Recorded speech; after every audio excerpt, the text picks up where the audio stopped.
Crowd, and so if you see people who look like me in the audience, they are probably related. There's a bunch of them here tonight. I don't know if it makes me more nervous or less nervous,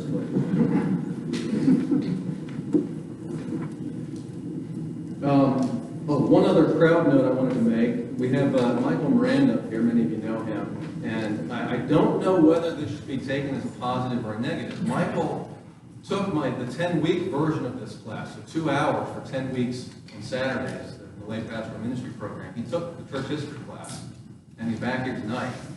So that either speaks to just how great the course was, or it speaks to how utterly forgettable it was. But either way, Thanks for coming back, Michael. Good to see you. Wonderful. So by now you're probably wondering why I have this nice upbeat image before you there to ponder as we begin. Tombstone. And this is, I have to say, this is the nicest, clearest projector I've ever used, because you can actually make out most of the words on that gravestone. Often we can't, so you probably notice that it says Schmiesing down there at the bottom. And the point is, it's especially appropriate tonight with all the Schmiesings we have in the audience. I think it's especially relevant to many of you.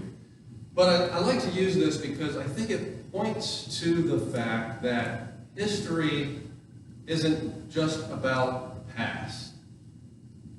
A lot of times I think people are bored by or uninterested in history because they perceive it to be something that's distant from them, right? It's something that happened long ago, maybe in a place far away.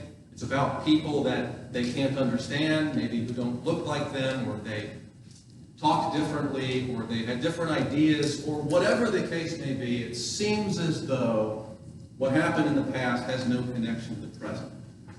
And so I want to make the point, this will be a theme throughout, I think, that what happens in the past actually has a tremendous bearing on the present. And we can see that time and time and time again if we have the eyes to see that. So I want to point it out in this way. This tombstone belongs to the guy we believe to be, well, I guess the couple. It's Bernard Schmiesing and M, I think that's Maria Anna Schmiesing. Joe, I think this slide comes to you, actually, so you may know more about it than I do. His dates are 1818 and 1903. We think he's the first Schmiesing to come over from Germany, okay? Settled in, this grave is actually in the cemetery in Egypt. Not the Egypt in Africa, but the one a little northwest of here. And so, as I say, we believe that all the Schmiesings in the area are descended from Bernard and Anna. And they came over, they were, of course, Catholics. They were German Catholic immigrants. There were a lot of those folks who came in and settled parts of Shelby and Auglaize and Mercer County, as probably many of you are aware. Now, my Catholic faith is something that, I'll come back to this meeting, don't worry, I'll come back to it. My Catholic faith is something that's always been important to me. And in fact, I consider it to be an important part, possibly the most important part of my identity. If you ask me who I am, my faith, my Christianity, my belief in God, my connection with the church, all of those are central to who I am. And I've also always thought about it as being, at least to a large degree, perhaps to the greatest degree, a personal choice. Right? That's the way we think about faith, at least in the context of the United States and our pluralistic culture. We have lots of choices. There are lots of different religions out there. You belong to any number of them, or you belong to none, right?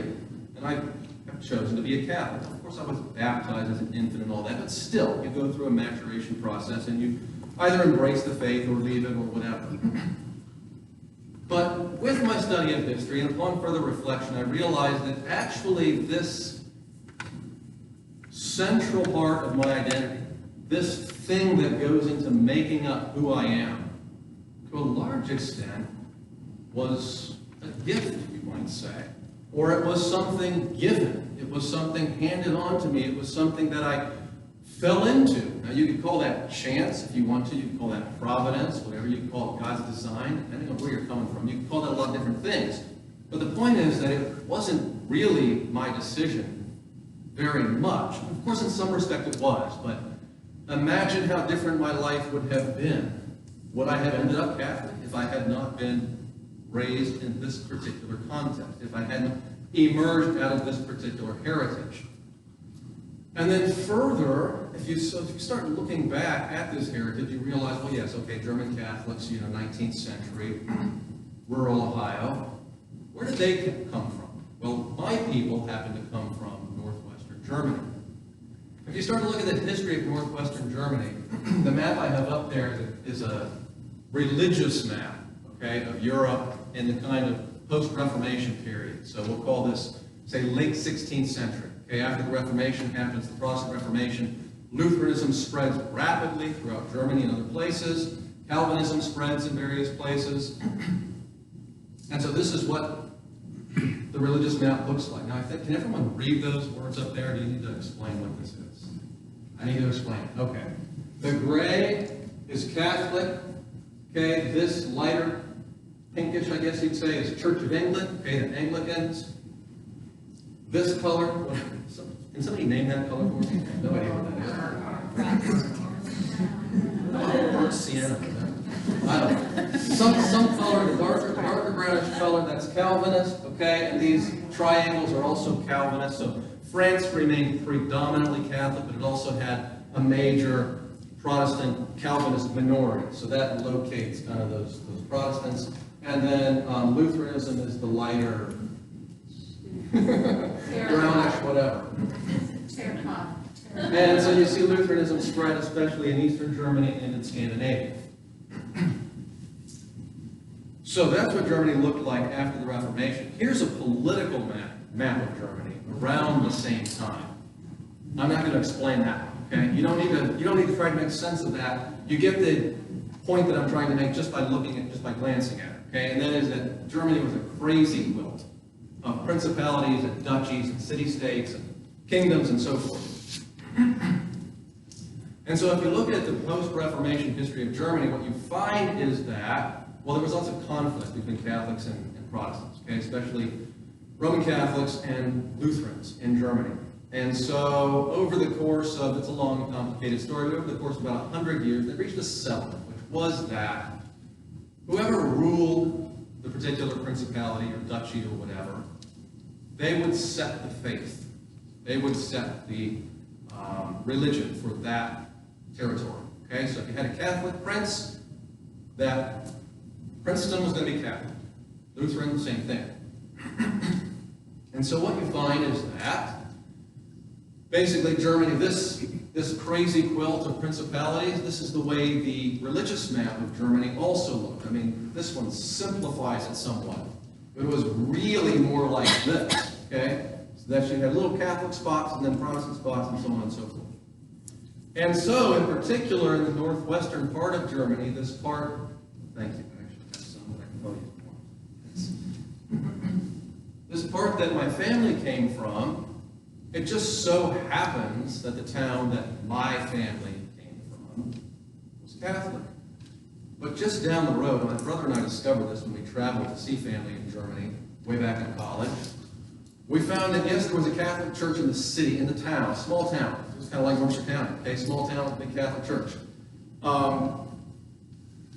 That church was Catholic, but if you went down the road a little ways, that one was Protestant. And that one, was Protestant, and that one over there was Catholic. And that's the way it was. And that was a function of this history coming out of the Reformation. And so I started to realize that this gift, the heritage of my faith, not only was it not purely, or even maybe even predominantly, my individual choice, but it was the function of this complicated history and the function really of decisions made by people that I'd never heard of, that I never knew 400 and 500 and 600 years ago. You see what I'm saying? And so this history of the Reformation, which had for a time been kind of, words in a textbook, interesting events, ideas, people, it became very personal. That the fact that this little region of Germany remained Catholic for whatever reason, and I don't know the story of that particular region, but for whatever reason, that fact had a bearing on who I was, a big part of who I am in the present. So hopefully, if you weren't already persuaded of the relevance to history, that helps you to see how even things that appear to be in the distant past can have a profound bearing on the present.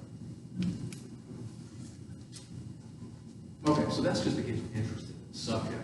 Now we're going to do the church history. All right, we'll come back to the Reformation in a couple of weeks.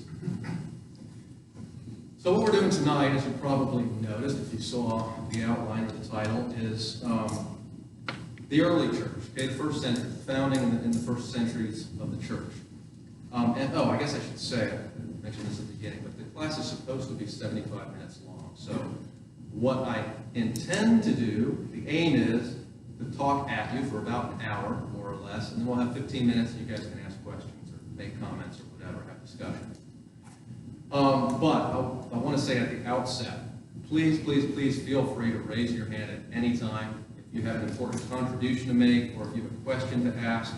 I love questions because it helps me to know what you're interested in and what direction you want to take the things, besides, the obvious fact that it gives me an opportunity to answer your question, whatever you're wondering about. But it lets me know that you're interested and lets me know kind of, where we want to take the discussion, what particular topics you're interested in. So please don't hesitate to jump in when and if you feel the need. All right, so if we want to understand the early church, I think we have to, understand Christianity more generally.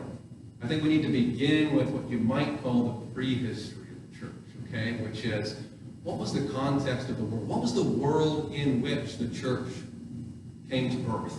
Okay, the world in which God made man enter. I mean, he entered at a particular time, a particular place, right? Palestine, the 1st century A.D. What did that world look like?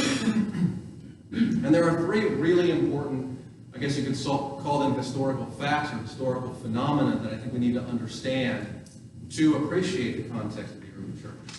And the first one is Judaism. So all of you know something about the Jews. Judaism, the chosen people, right? Because you're all familiar with the Old Testament. If you've studied any ancient history, or read anything about ancient history, you'll come across a few really important civilizations. And one of those is Mesopotamia. Anybody heard of Mesopotamia? Okay, rings a few bells, right? What does it mean, Mesopotamia? Anybody know? It's Greek. Joe knows, but he doesn't want to answer. No Schmiesing. Somebody else. Mesopotamia. You can kind of figure it out, probably. Mesopotamia is between the... Yeah, Rachel, go ahead. The middle of the rivers? Yeah, exactly. Between the rivers, or in the middle of the rivers. So it's talking about the Tigris and the Euphrates rivers. Mesopotamia lies in what is now modern-day Iraq. That's a country that Americans have learned a lot about in the last couple of decades. And so there was a civilization in Iraq for many, many thousands of years, and it was known as Mesopotamia, sometimes as Babylon. You see it named Babylon on here. The Euphrates and the Tigris rivers. And so one of the major cities of Mesopotamia was the city of Ur. And there was a guy living in Ur about 1800 BC, and his name was Abram. And Abram moved first to Syria, and then in Syria, Abram heard a call from God to move to Palestine. What's called on this map and known in the ancient world as Canaan. And so it was in the 17th century that Abram came to Canaan, and then Abram's son Jacob and his sons, there was famine in Canaan, and they ended up in Egypt, and they ended up staying in Egypt for longer than they anticipated because they were enslaved in Egypt. And then, eventually, in the reign of Ramses II, they escaped from Egypt. They crossed the Red Sea, the Sinai Peninsula, and they came back to the Promised Land. All of that story should sound very familiar to you, because you all go to Mass every Sunday and you listen to the Old Testament readings. And this is the story of Abraham and Jacob, Israel, and his sons from the Old Testament. Solomon was a king in Israel about 950 BC. He built a temple. Okay, this is a very important date in the Jewish religion. Under Solomon's son Rehoboam, the 10 tribes of the north rebelled. The kingdom was divided. It was Judah in the south, Israel in the north. Called Judah. It was 2 tribes, Judah and Benjamin, but Judah was much larger, and so it was called Judah. The kingdom of Judah fell shortly thereafter, first to Egypt and then to Babylon under the rule of Nebuchadnezzar. And about this time, just a little bit before this, there was a prophet in Israel. He prophesied many things, but among them was that there would come a Savior who would be born of a virgin. His name would be Emmanuel. He would be a suffering servant. The prophet was Isaiah. And so the Jewish people started watching for this Messiah. In 587, the Temple of Solomon was destroyed. The chosen people went into exile in Babylon, back to Mesopotamia. Babylon fell to the next great empire, Persia under Cyrus, and then Cyrus let the chosen people go back to the Promised Land. They came back in the 6th century. And they started building the Second Temple. And this is why in Jewish history, this period is known as the Second Temple period. That's when Jesus Christ was born. In Jewish history, the Second Temple period. That would be the temple that Jesus encountered when he went to Jerusalem. So Judaism, obviously, important for Christianity. Judaism gives us the idea of monotheism, that there's one God. It gives us an ethical code, right? We know it's the Decalogue or the Ten Commandments. We still follow the Ten Commandments. Well, I should say we try to follow the Ten Commandments, right?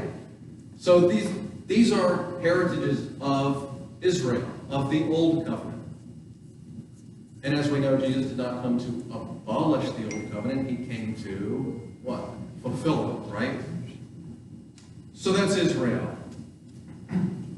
There was a second important factor here, and that is Greece, Greek culture.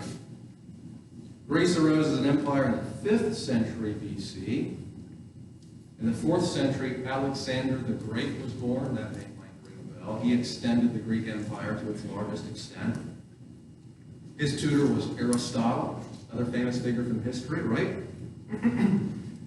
And so Alexander conquered much of the Mediterranean world as well as farther east. And why is this important for Christianity? Well, the world that Jesus entered into in the 1st century AD was predominantly a Greek world. Now, it was the Roman Empire. We'll get to that in a second. But it was mostly people speaking Greek and people imbued with Greek culture. All right? And so there was this common language, at least among educated people across much of the Mediterranean. A common language, a common understanding of the world, and this would play an important role when we get to the issue of the spread of Christianity around the Mediterranean. All right, and finally, I mentioned already, the Roman Empire. There it is. I think that might be at its greatest extent, maybe a little more east there, with the Roman terms for the various regions. The city of Rome gradually became a great power over the course of the 3rd century BC. It ended up conquering much of the old Greek Empire, including Greece itself. In the 2nd century, one of the remnants of the Greek Empire, a Greek kingdom that contained Palestine, was transferred by treaty to the Roman Empire. This is about 190 years before Jesus is born. Palestine becomes part of the Roman Empire. So Jesus will be born a subject. Jesus will be born a Jew, religiously, ethnically. He will be born a subject, politically, of the Roman Empire. This is very important. Again, you all know this because you go to Mass every Sunday and you hear the Gospel readings, and you know that Jesus' life, his teaching, his passion, his death all had much to do with the rule of the Romans. Julius Caesar was the first Roman emperor. His successor was Octavian, who's known to history as Caesar Augustus. He reigned until 14 AD, so it was Caesar Augustus who was the emperor at the time of the birth of Jesus. Caesar Augustus liked to keep tabs on people in the empire, and so he ordered censuses all over the empire. One of them he ordered around 6 BC in Palestine. And so every male in Palestine needed to return to the place of his birth. And so among those fulfilling this requirement of the law was a man named Joseph, who lived in Nazareth, and he had to go back to Bethlehem, the place of his family. And therefore, Jesus was born in Bethlehem. And although I haven't yet had time to exculpate it fully, some of this will become clear as we go and as we talk about the spread of Christianity. But what I want to emphasize at this point is the fact that all of these various strands, which I've just barely touched on, Greek Empire, Greek culture, the Roman Empire, the Judaic religion, all of these kind of came together in what can only be seen as an extraordinary confluence of historical forces, historical circumstances. And this is a Christian historian from the mid-20th century, Herbert Butterfield. We may wonder whether there can ever have been so remarkable a conjunction of planets as at that point in the world's history when in the fullness of time Christianity profited from the meeting of Jewish religion, Greek philosophy, and the Roman Empire. And so there was this historical context. Now, as believers, I assume we're in a room of believers, as believers we would call this what? We call this providence, right? Of course it happened. Butterfield uses this phrase, the fullness of time. This is from Galatians, it's Paul's phrase, the fullness of time. That the world was being prepared from the very beginning. The world was being prepared for the coming of Christ and for the birth of the church. And you can really see this as you start to understand how, again, Greek culture, Roman politics, and the Judaic religion come together in the first century AD. And the other thing I want to emphasize here, and we're not going to talk a lot about the single most important event in all of church history, which is the life and teaching and passion, death, and resurrection of Christ, okay? Because I think you all know quite a bit about that already. Once again, you hear the Gospels, you read the Gospels.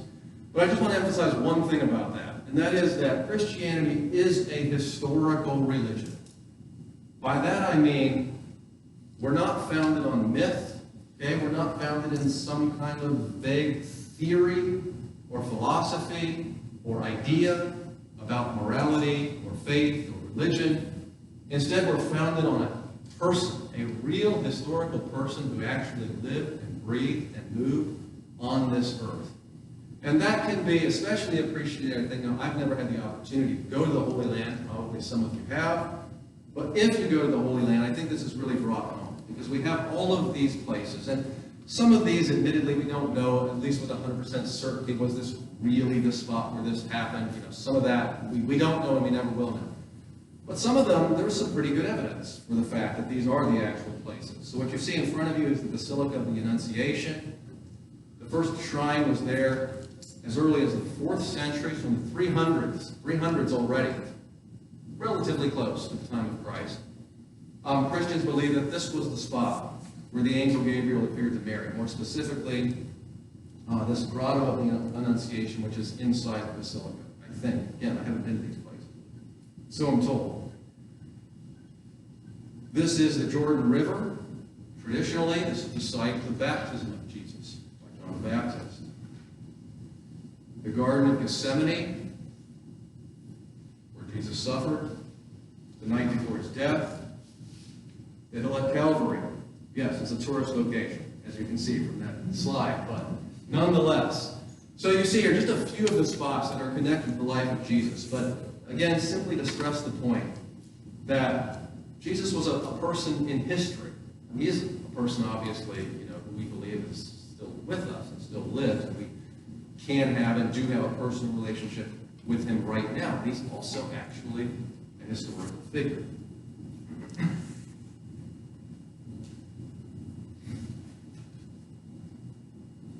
Okay, so Jesus comes. We're skipping over that part. We got that, right? What happens then? What's the early church look like? Why don't you answer this question? Who would you say are the important figures, leaving aside Jesus himself? Who are the important figures in the early church? Give me a couple names. Peter, Paul. Those are good answers.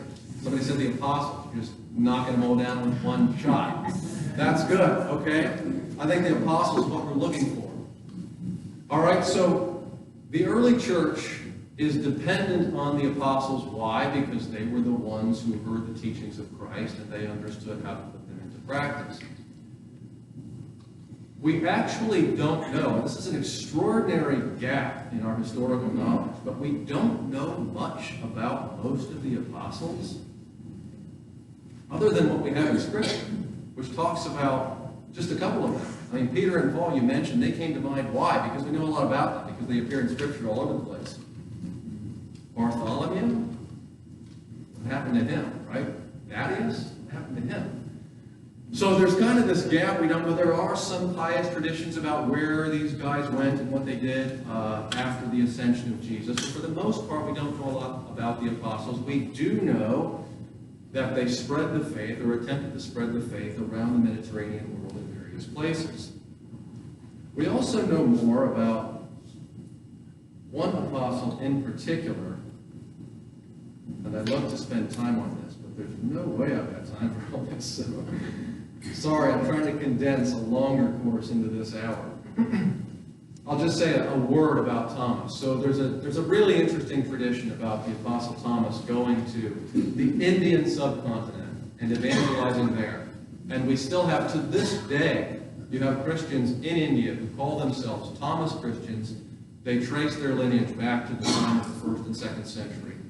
And so there's a really strong, I think, pretty solidly historically based tradition that Thomas actually evangelized India. And India, because of the various political complications that arose after the fall of the Roman Empire and all that, India basically became separated from the rest of Christianity, completely separated from Western Christianity, our Roman Catholicism, that variety, completely separated. And then, when Francis Xavier and the Jesuits and the Portuguese came back to India in the early 1500s, they found Christians there. 1,400 years after Thomas had evangelized, they found Christians there. So it's really a remarkable story. But like I said, we can't spend a lot of time. Now, as I've hinted at already, what we do know about the early church, we know largely from Scripture. And this is also an important thing to remember, that we tend to think about Scripture, the Old Testament, the New Testament, as being what? Our holy books, right? Holy Writ, Holy Scripture, the Bible. It gives us information about the faith. It tells us what to believe. It gives us examples of great saints, men and women, of virtue, right? And it tells us, of course, about the life of Christ. So this is why it's important. And it is, for all those things. But some of the books in particular are also books of history. Okay? And when we're talking about the history of the church, there's one in particular that tells us a whole lot about the history of the church, and that is the Acts of the Apostles. I don't know if you've ever taken a moment to think about the title of that book. We hear it all the time at church, right? We get lots of readings from the Acts of the Apostles. There's a good reason for that. It's the Acts of the Apostles. It's what the Apostles did, and in particular, it's what the Apostles did after Jesus ascended into heaven. It started with Pentecost and then went from there. And so if you're looking for a blueprint or a description of what the early church looked like, what its character was, who made it up, go to the Acts of the Apostles. If you've never done it, just read through the book. Read it as a book of history about the early church. It's amazingly revealing. Yes, sir. The book of Acts, how large a time period does that cover? It covers, oh boy, good question. We don't know the exact years because we don't know the exact year of Jesus' death, but roughly it's 40 to maybe 65, I want to say. I'm not sure exactly. What's the end of the book of Acts? Who knows that off the top of your head? Do you know? What is it talking? It's something like that, 40 to 60 or 40 to 65, something like that. Because I think it ends with, I may have something in my notes about this. I think it nearly ends with the travel to Rome of Peter, right? Isn't that close to the end of the book? No scripture scholars in the room can help me out with this? Okay, so, and I think that's... I'm bringing it up over I Yeah, Peter and Paul martyred 67 AD is what I have here. So my guess is pretty close. I think it's 40 to 67, something pretty close to that.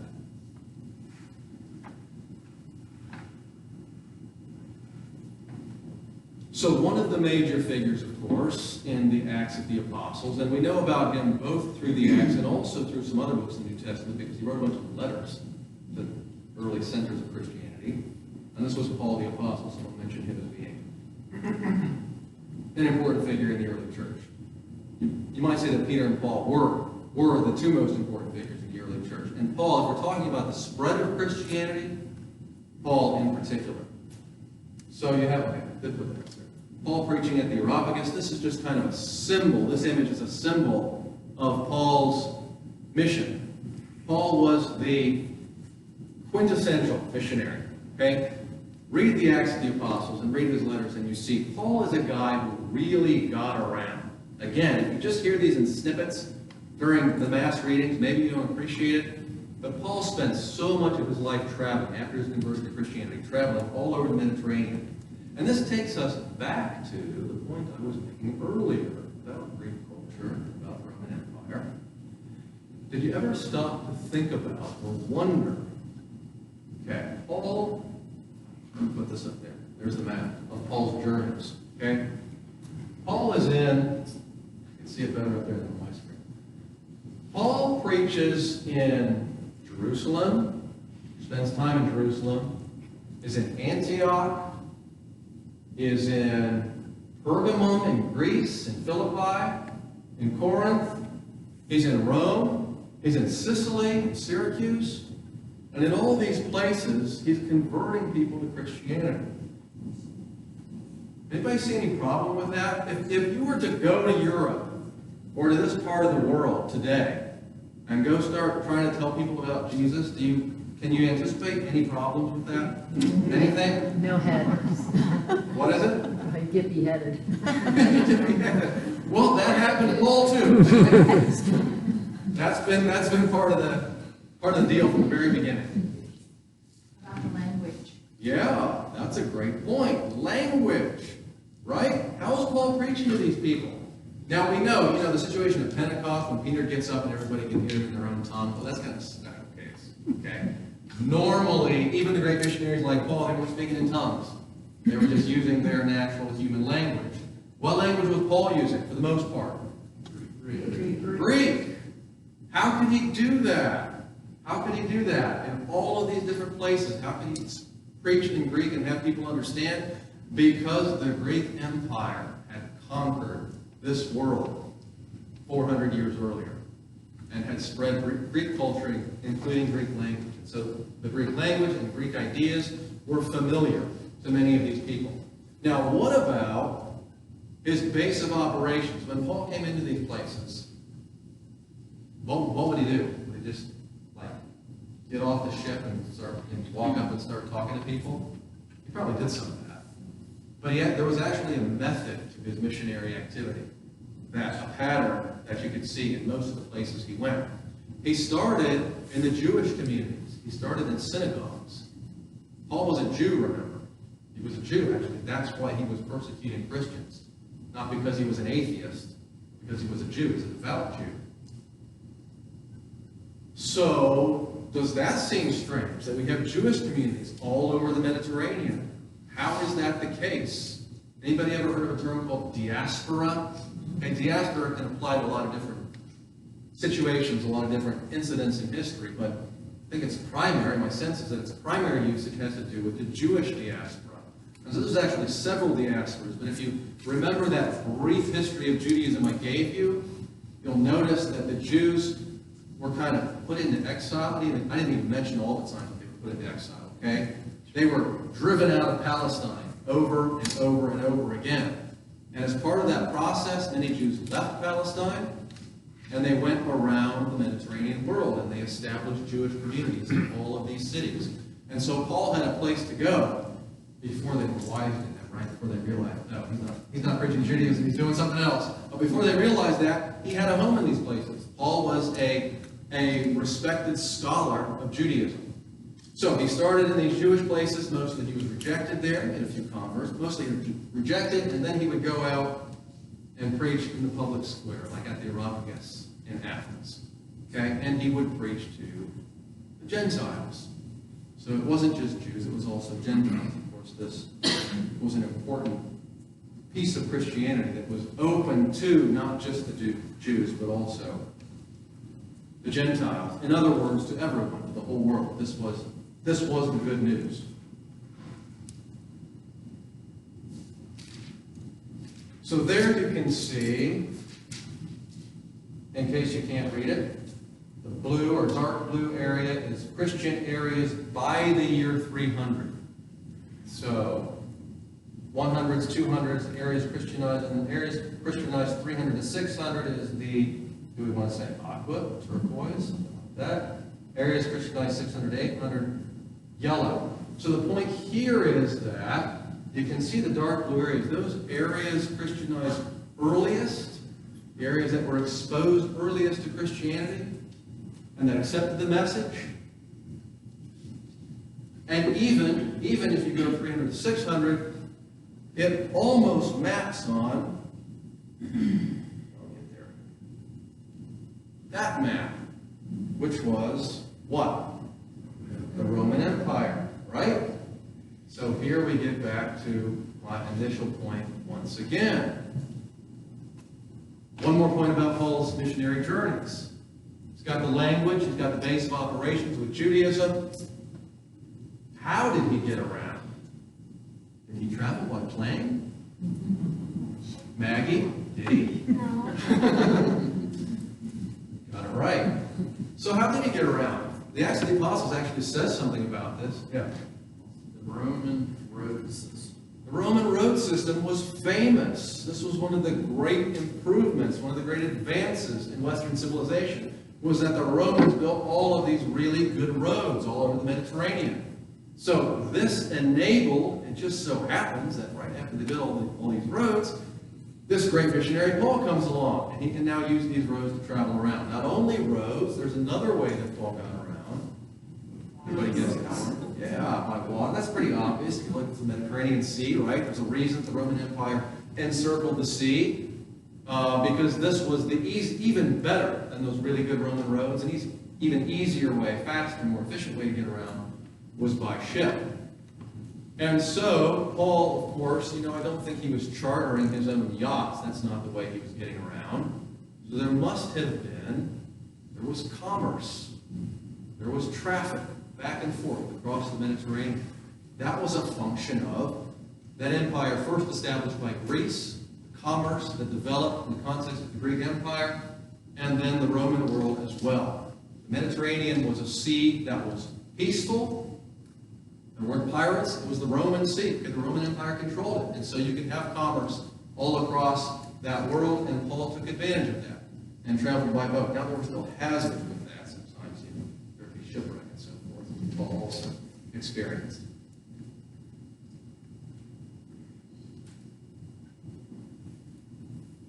So the spread of Christianity, the rapidity with which Christianity spread was really remarkable. And I think that slide you just saw, highlights that. But that's not to say that Christianity didn't face its challenges and obstacles in its early years as well. And that's why I bring up this slide, because this is an image that I think gets at the heart of what the culture of early Christianity was. That is to say, it was a religion, a faith, a way of life that was threatened constantly by persecution. That was the reality for the early Christians. Now, persecution began, actually, we think of persecution as being a function of the Roman Empire, right? That's true. But the earliest persecution of Christians was by Jews. Christianity starts in Jerusalem. This is also in the Acts of the Apostles. James the Apostle was an early martyr, right? He wasn't killed by the Romans, he was killed by Jews. Stephen, usually recognized as the first martyr, not killed by Romans, killed by Jews. In fact, there was one of the guys helping kill Stephen was standing there and holding the other guy's coats. You know who that was?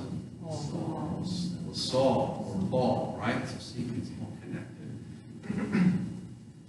So this was, as I say, the reality, the experience of Christians from day one was persecutions. Well, it makes sense considering who their model was, right? Christ himself lost his life at the hands of the Jews and the Romans together. So it's not as though Christianity, it's not as though every Christian in the 1st and 2nd and 3rd centuries lost their lives in persecution. That's not the way it was. There were many places where Christianity was where Christians were relatively free to practice their faith, where Christians could live out long and full lives. But Christians remained a small minority in the Roman Empire, and they remained a threatened minority. I mean, if you know anything, this is a pattern in history. If you know anything about minorities, or especially easily identifiable minorities, whether that's by race or by religion or by ethnicity or whatever the case may be, they're always there as a handy scapegoat. Okay? They can always be blamed for things. When things go wrong in the empire, blame that minority that everyone's kind of unsure about anyway. Christians were that group, okay, especially in the 2nd and 3rd centuries in Rome. And so from the time of Nero on, the first major persecution under Nero, that's when Peter and Paul died. Okay, this was in the 1st century.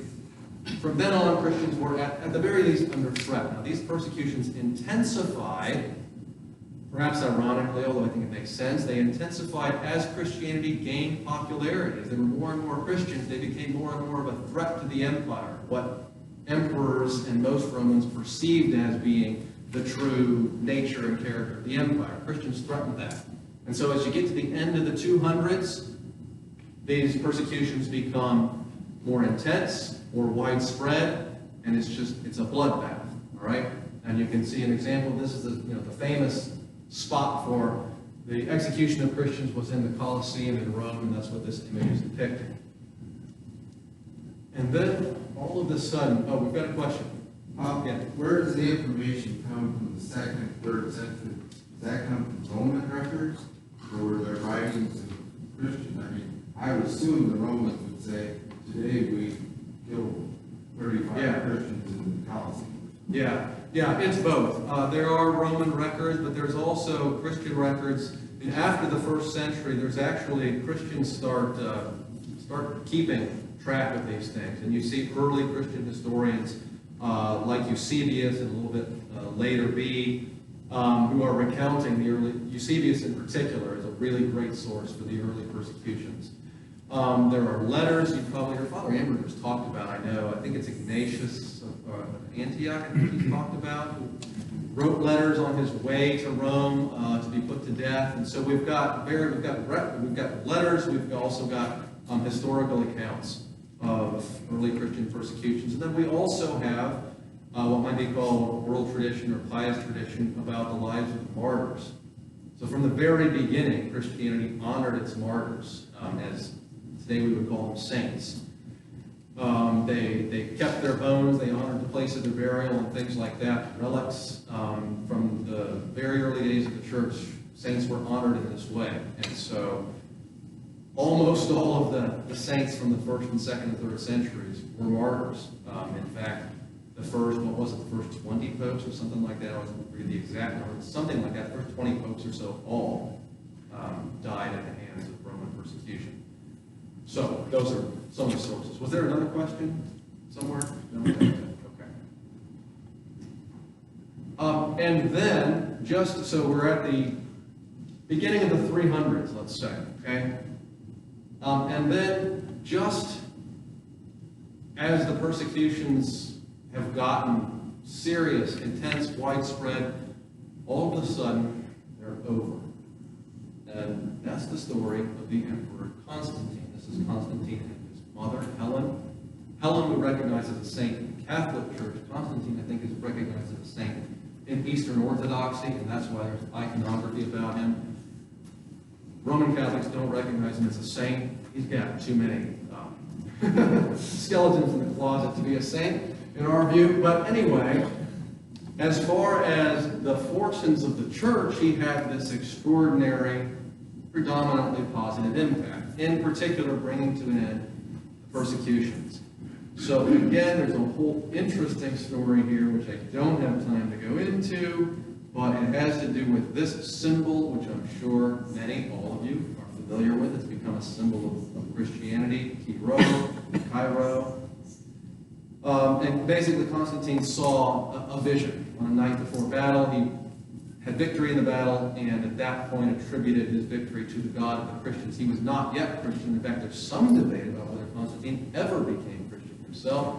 I think most people believe, most historians believe that he was baptized on his deathbed or in his final years. But leaving that aside, his impact on Christianity is undisputed.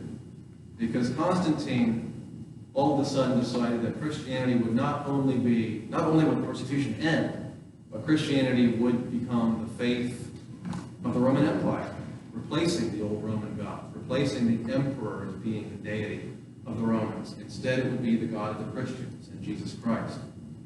And so this was a dramatic turn of events, right? For 3 centuries, Christianity has existed precariously as a small sect in the Roman Empire, utterly at the mercy of the political powers. And now it becomes, and this was gradual, but over a relatively short period of time, Christianity would become the power in the Roman Empire. The slide I have before you there is, who knows what that is? Somebody will know what that is.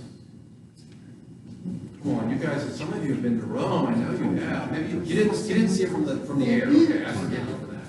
This is the Basilica of St. John Lateran. This is one of the 4 major basilicas in Rome. It's the site of the chair of the Bishop of Rome, so it's actually the Cathedral of Rome, and this was, it used to be called the Lateran Palace. This was one of Constantine's palaces. He donated it to the church, so this dates back all the way back to the 4th century. And this is just one indication of the impact that Constantine had on the church, because not only did Christianity not have any churches of this scale or this grandeur, Christianity didn't have any churches, really. Okay? Any public worship spot would be a magnet for persecution, and so Christians worshipped in their homes through most of the first 3 centuries of the church. And now, all of a sudden, they can be a public presence. They can build churches. They're given churches by Constantine. One of them also that dates back to the time of Constantine. None of you recognize this church. You shouldn't. It no longer exists, but you recognize its name as the Basilica of St. Peter in Rome. This was the first one, and it was replaced by the one we know now with the big dome.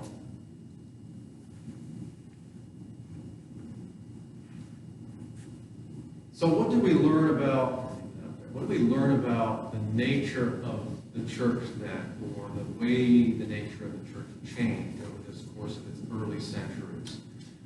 Consider, if, as I said, if what I said before is true, that the dominant reality for the early church was persecution, minority, status.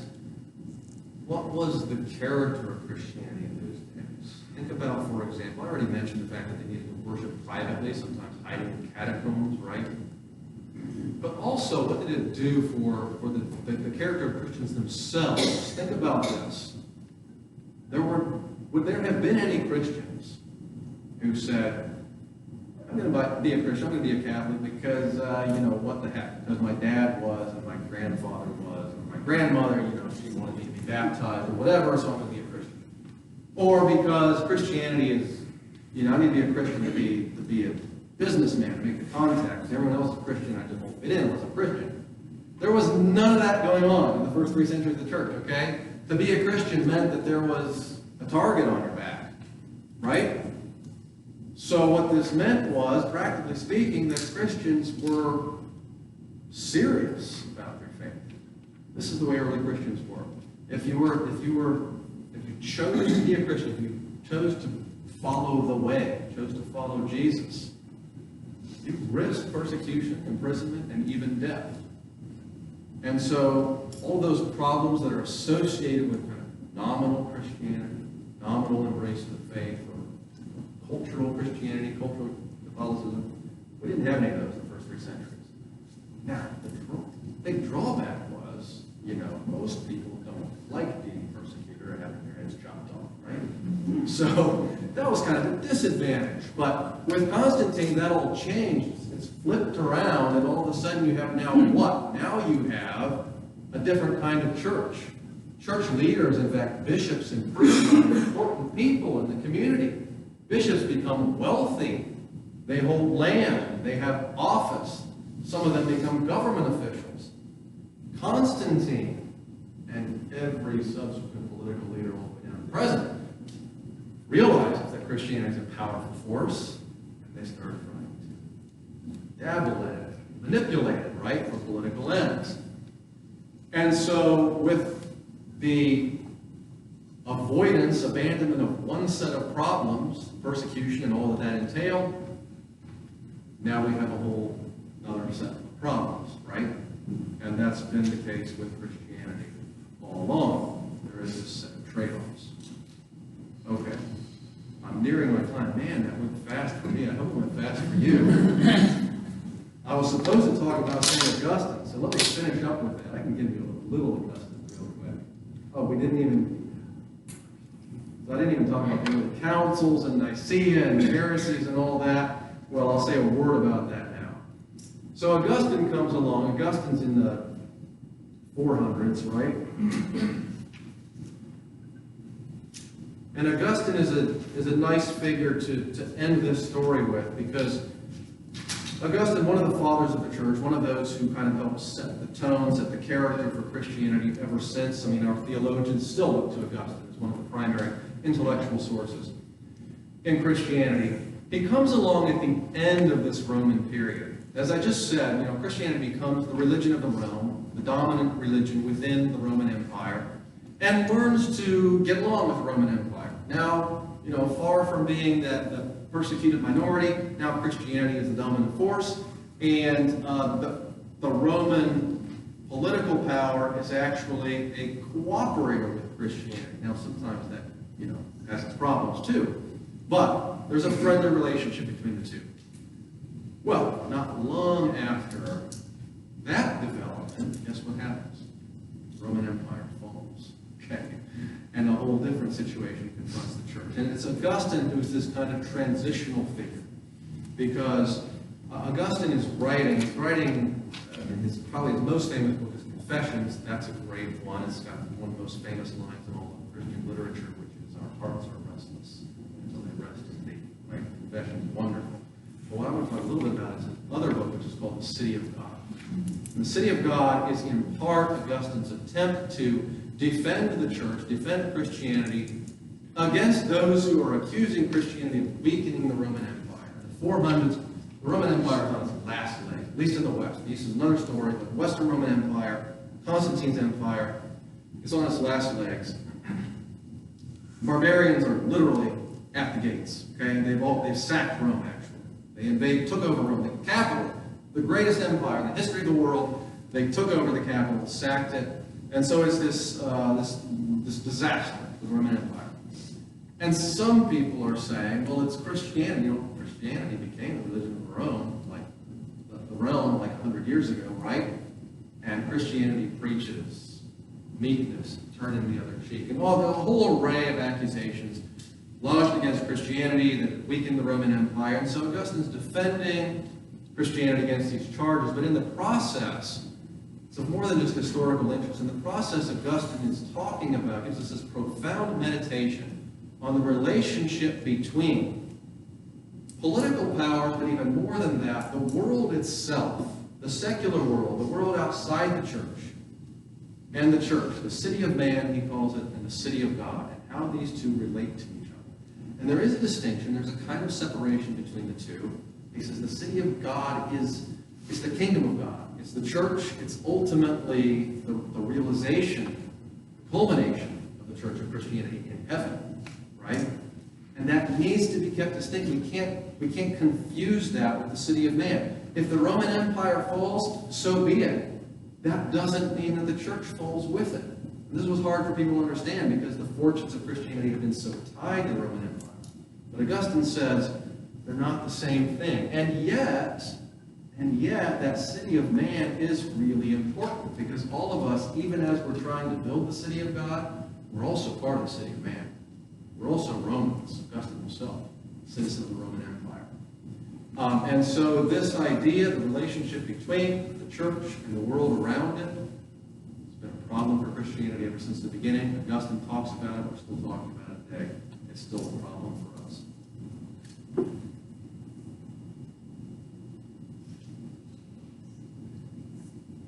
I think I'll leave it there. I've got something else to say. Let me end with St. Ambrose. St. Ambrose is one of the people, one of the fathers of the church, one of the people who brought Augustine into the church.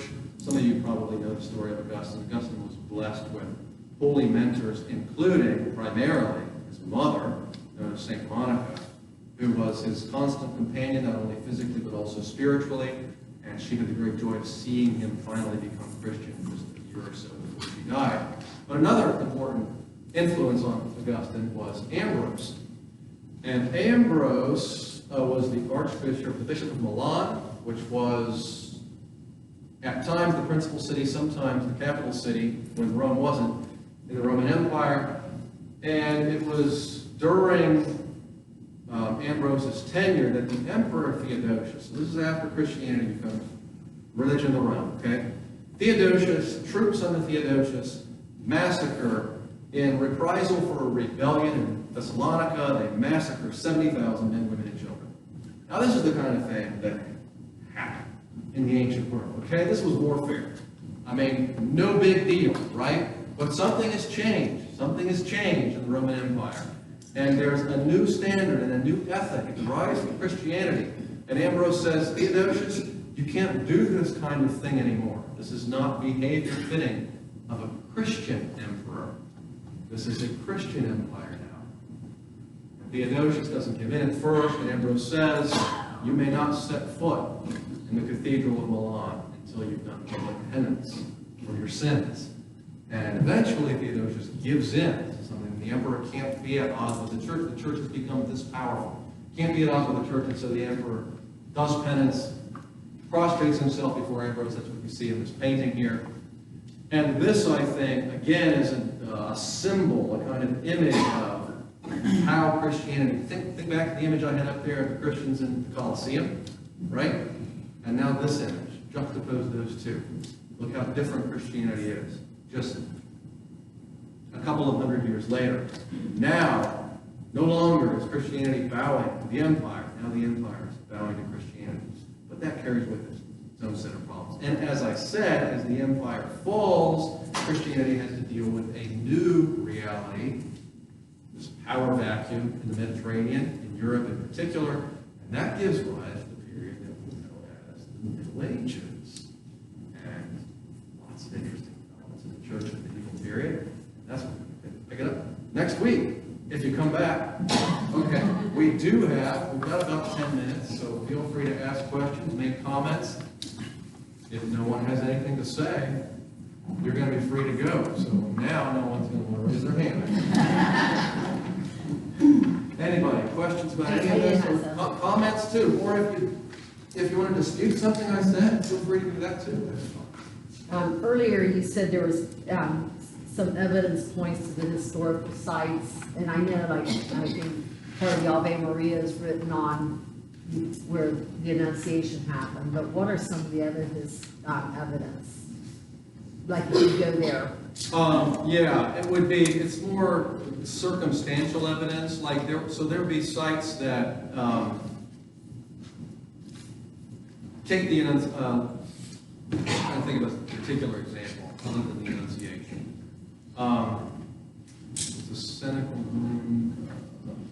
I don't know, sorry, I can't remember specifics now, but say there will be sites that, just from earliest time Christians recognized as being the site of, let's say the Annunciation, okay? And that is, all of those claims have been disputed at one time or another, because this is the nature of the historical profession, archaeology, and in particular, if you have non-believers who want to cast doubt on all of this Christianity stuff, what better way to do that than to say this place that Christians thought was a spot where that actually didn't. Now, that doesn't actually undermine Christianity, but leave that point aside. So, a lot of these places, scholars have come back, and there's a really good documentary video. I think I get it. I just show it to my class. I don't know if you saw it or not. I don't know if I had it yet, but Amos Library has it. And it's a presentation of the archaeology of the Holy Land. And what we find is, for the most part, these are non-believers, okay, archaeologists and historians now, in the 21st century, who are going to these places, and now with 21st century technology and tools, they're trying to figure out, okay, does the stonework, in this place, does it date back to the 1st century? Or does the organic residue, or these plants that would have been there in the 1st century, in 1st century Palestine, or whatever it is they're looking for. And more often than not, they found that all of that kind of evidence backs up the tradition, the pious tradition. Now, even that, it doesn't, we simply can't know definitively if we date, a brick to the 1st century. Or there's, another one is coins. So they'll find coins are a great way of dating what's going on in the Roman Empire, because each emperor issued his own coins. Oftentimes they have their own image on it. And so we know, if we find a coin that has that emperor's image, we know when that emperor ruled. We do know that from Roman sources, and so we can date things in that way too. But with all that said, we can't, generally speaking, know definitively. The 1st century is just too far back in the past. We don't have videos of the 1st century, so it's just We simply can't do that. We can't know with that kind of certainty that a lot of times we try to demand now in the 21st century. But the evidence we do have, as I've said, more often than not, backs up what the tradition tells us.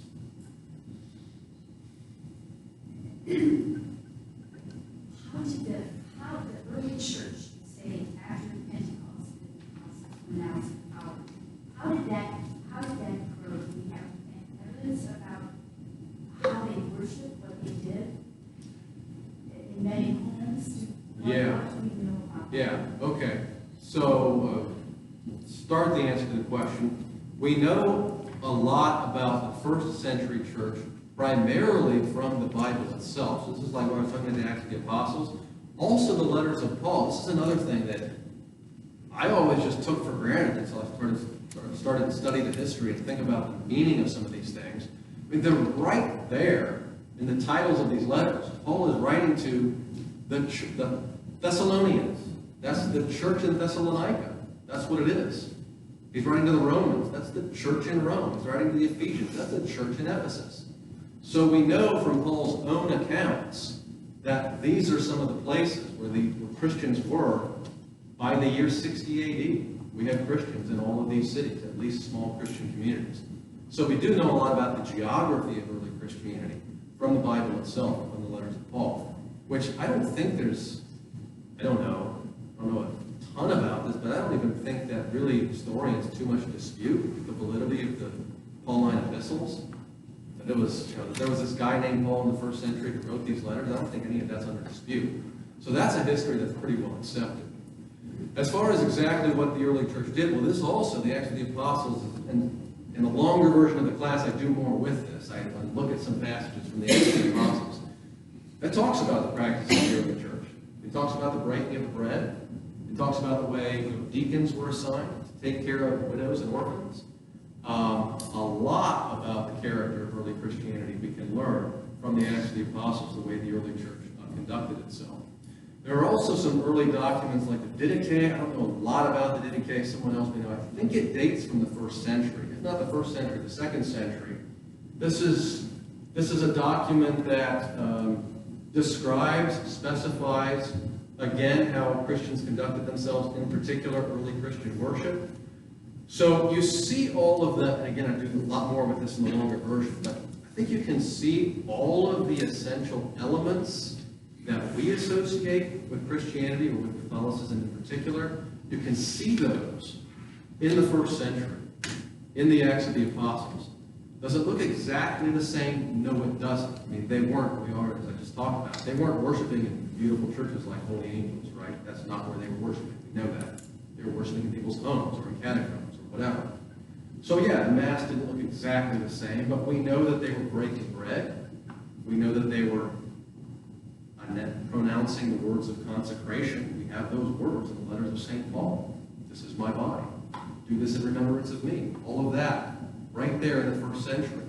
We know that there was authority in the church. We see that in the Acts of the Apostles. In the longer version, I talked about the Council of Jerusalem, where the apostles came together to decide an important issue. And the apostles decided it, and then Peter got up and announced the decision to the local Christian community. Well, what do you have there? You have a church council. It doesn't look the same. They didn't call Peter the Pope, right? They didn't have the robes that the cardinals wear now. Of course, there was a lot about it that was different. The details were different. But the essentials are identifiable in the first century. It's really just a matter of development from that. Yep. This isn't creating too much of a rabbit trail. Okay, pique my curiosity. We were talking about the Church of St. Thomas. Yeah. I only studied, not studied even, I maybe briefly read a little bit many years ago about the Gospel of St. Thomas and how it was not considered, he did not make it part of Scripture. Right. But I forget now why that is. Could you speak to that a little bit? Yeah.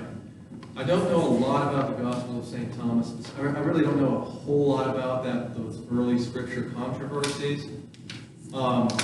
And I never even read, this became a big issue with the Dan Brown books, the Da Vinci Code, and there was all this stuff about the Gospels and this alternate Christianity that was supposedly suppressed.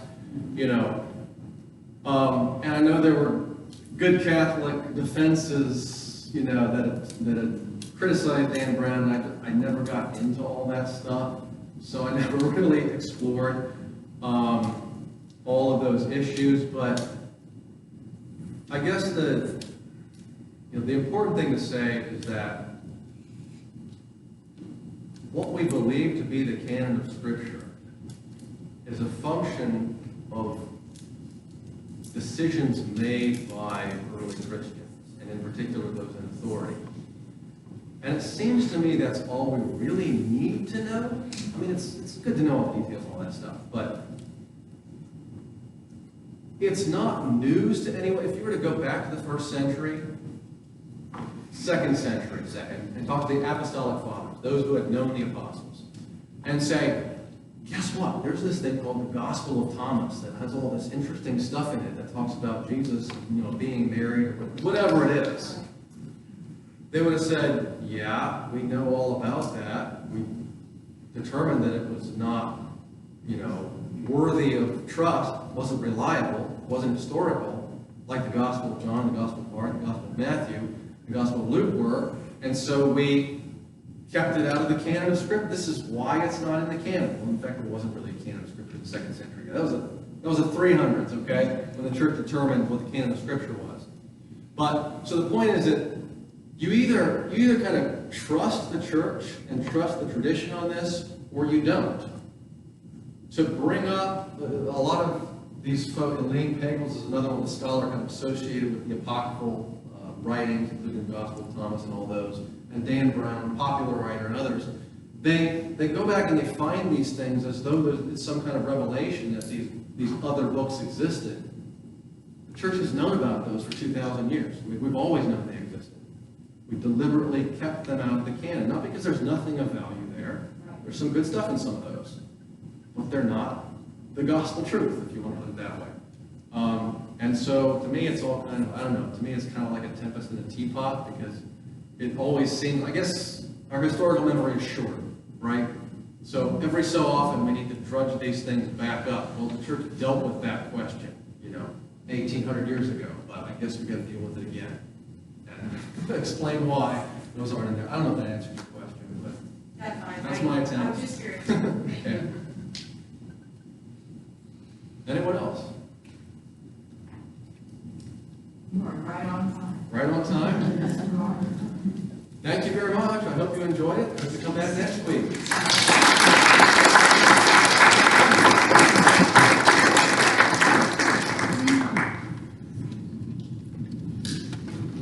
Do you have any, for those of you who have to go, sorry, if you have any questions, you can tell me or talk to your CRE.